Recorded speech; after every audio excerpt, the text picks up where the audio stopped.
Hi, this is Dr. Gregory Sadler. I'm a professor of philosophy and the president and founder of an educational consulting company called Reason.io, where we put philosophy into practice. I've studied and taught philosophy for over 20 years, and I find that many people run into difficulties reading classic philosophical texts. Sometimes it's the way things are said or how the text is structured. But the concepts themselves are not always that complicated, and that's where I come in. To help students and lifelong learners, I've been producing longer lecture videos and posting them to YouTube. Many viewers say they find them useful. What you're currently watching is part of a new series of shorter videos, each of them focused on one core concept from an important philosophical text. I hope you find it useful as well.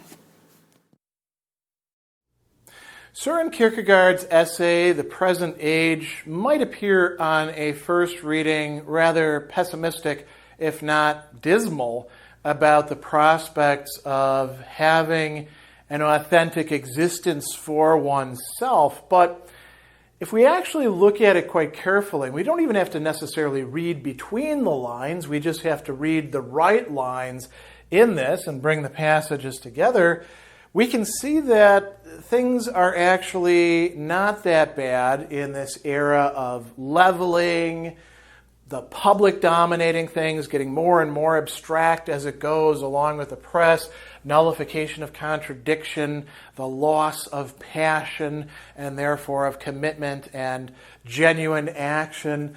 All of those are, in fact, true of the era and of the culture and of many individuals, but they don't have to be the only option for any one given person, as Kierkegaard shows us. And we're going to talk about how he views the current age, the present age of his time, as actually providing a sort of clarified set of opportunities for a person to live an authentic existence.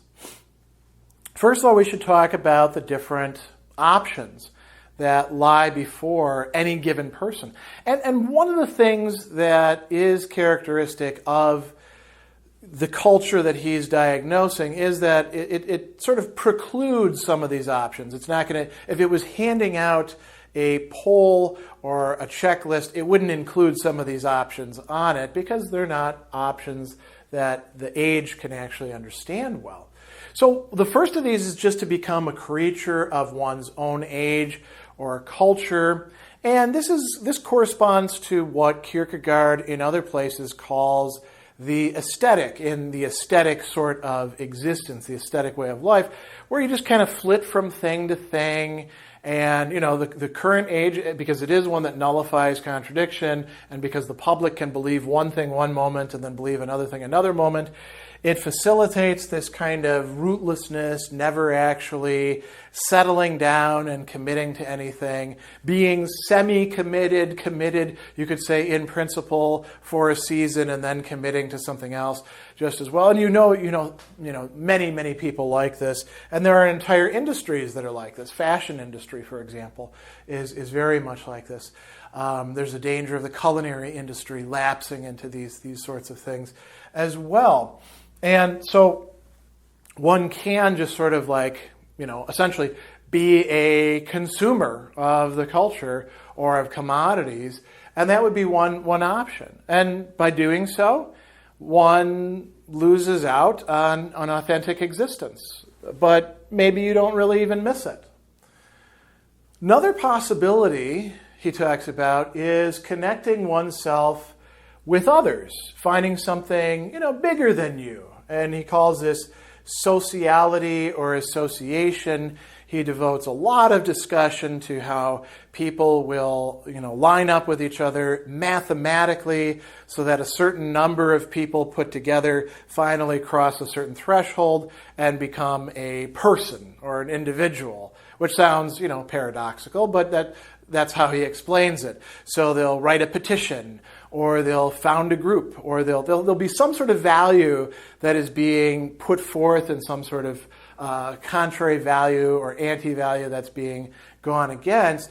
But the problem with this is that unless you actually have an individual who can take a stand on his or her own, which requires some development on their part. Putting a whole bunch of people together so that they can take a stand doesn't really amount to much. And he's got a very interesting discussion of this, actually several interesting discussions. I only want to look at the first. He says, it's very doubtful our age will be saved by the idea of sociality or association. And he says that in our age, the principle of association, which at best can have validity with respect to material interest, is not affirmative but negative. It is an evasion, a dissipation, an illusion, whose dialectic is as follows. As it strengthens individuals, it vitiates them. It strengthens by numbers, by sticking together, but from the ethical point of view, this is weakening. And he tells us that not until the single individual has established an ethical stance despite the whole world, not until then can there be any question of genuinely uniting. Otherwise, it gets to be a union of people who separately are weak. A union is unbeautiful and depraved as a child marriage, he says. So, two people, young people getting married together and not really having developed themselves to the degree that they need to. Well, you take a bunch of weak individuals and put them together into a group to enact some common purpose. They still remain weak and might be made even weaker as a result. Now, those are things that sort of cooperate with the times. What if you said, we're going to resist this process of leveling? We're not going to take this. We're going to be, anti-modern or hyper-modern, or we're going to be conservative in this respect, or we're going to stand for true progress, whatever it's going to be, right? That's not really going to be a workable option either. Why? Because it actually plays into the process of leveling itself. Even though one doesn't realize it, even though one might be trying to stand against it. And it's very interesting to see how various forms of conservatism in the last century and a half, essentially either they held on to things stubbornly and then were washed over because they had their heads in the sand and really couldn't react to situations, or they end up abandoning conservatism entirely, even though they call themselves conservatives, and embracing all sorts of other things and engaging in essentially nullification of contradiction, where they totally flip their sides. The NRA becomes against gun control when it was originally for gun control. We come up with all sorts of examples of this sort of thing. And so these are essentially doomed. And so if you're going to hitch your wagon to that proverbial star of a people, of an idea, of something like that that's going to resist leveling, it's not really going to work. So what's another possibility?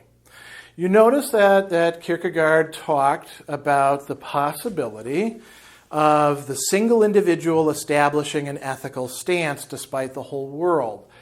That means that they make a commitment, even knowing that they may not get rewarded for it, even knowing that they may be misunderstood in doing so. And Kierkegaard here is going to talk about the religious as well. Now, in Kierkegaard's works, he will typically bring up the ethical and the religious as things that are, in some respect, not necessarily opposed to each other in the grand scheme of things, but certainly seem to be, and the religious being above the ethical being something that can be understood, something that can be explained, something that applies to the whole. There's various levels of it, and then the religious is this leap that one takes into the absurd and into obedience to God or love for God or something along those lines. Here, he's not making that such a strong a distinction, but there is a important connection here. So if we look at the passage where he first brings up the unrecognizables, I think we get to see where he's going. He says, in older structures, the non-commissioned officers, company commanders, generals, the hero, that is the men of excellence, the men prominent in the various ranks, the leaders, were recognizable, each one according to his authority, along with his little detachment, was artistically and organically ordered within the whole, himself supported and supporting the whole, But now the men of excellence, the leaders, will be without authority because they will have divinely understood the diabolical principle of the leveling process.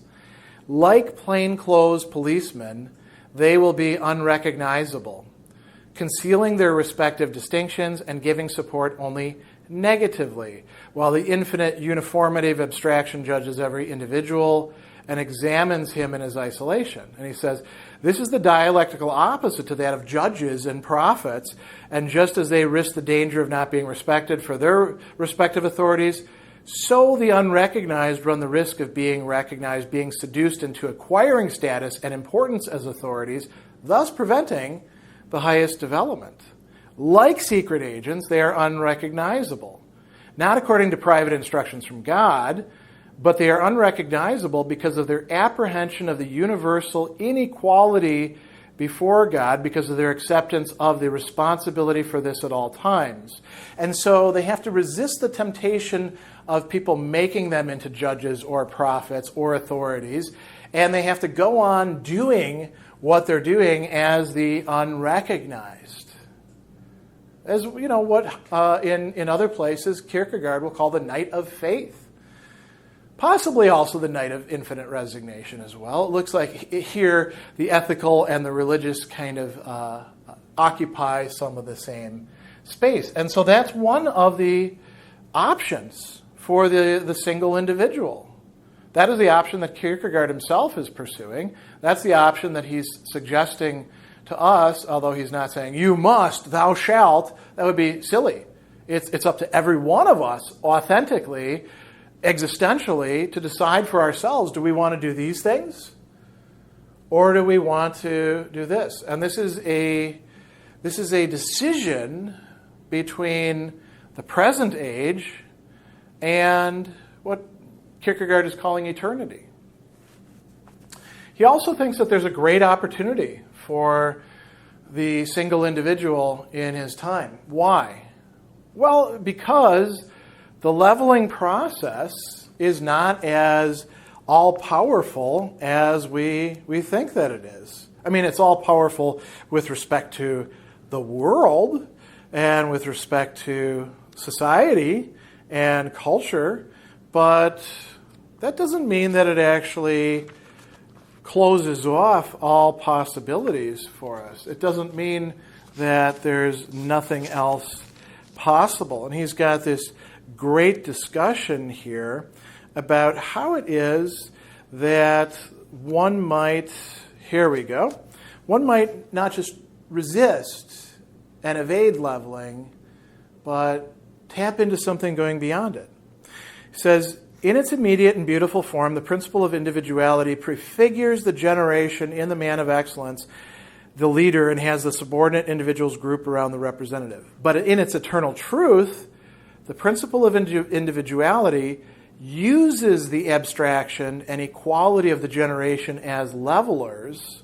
So it's using what the current world is doing, and thereby religiously develops the cooperating individual into an essentially human being. By looking at the world, by looking at these processes and saying there's more than this. I believe there's more than this. I'm taking the risk, I'm taking the leap that there's more than this. Something more can happen. He says leveling is just as powerful with respect to the temporary as it is impotent with respect to the eternal. What is eternal in us? What is eternal in our relation to whatever is greater than us? In the a real sense.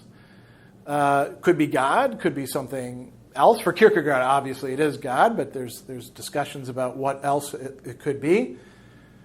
Whatever is the eternal that has that sort of value, the leveling process can't really touch that. It can touch its worldly manifestations.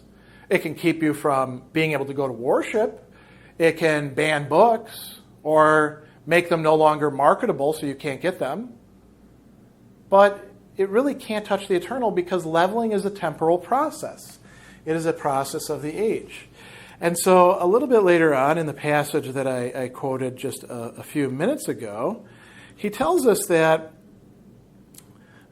the skepticism necessary for the proper development of individuality takes place in our age because of leveling, because so many things have been turned into, they're not actually the wonderful thing that we should idolize and throw our affection and our lives into. We can be like, well, yeah, I mean, that's not as great as we thought. So this skepticism, he says, is necessary inasmuch as every individual either is lost or, disciplined by the abstraction, finds himself religiously.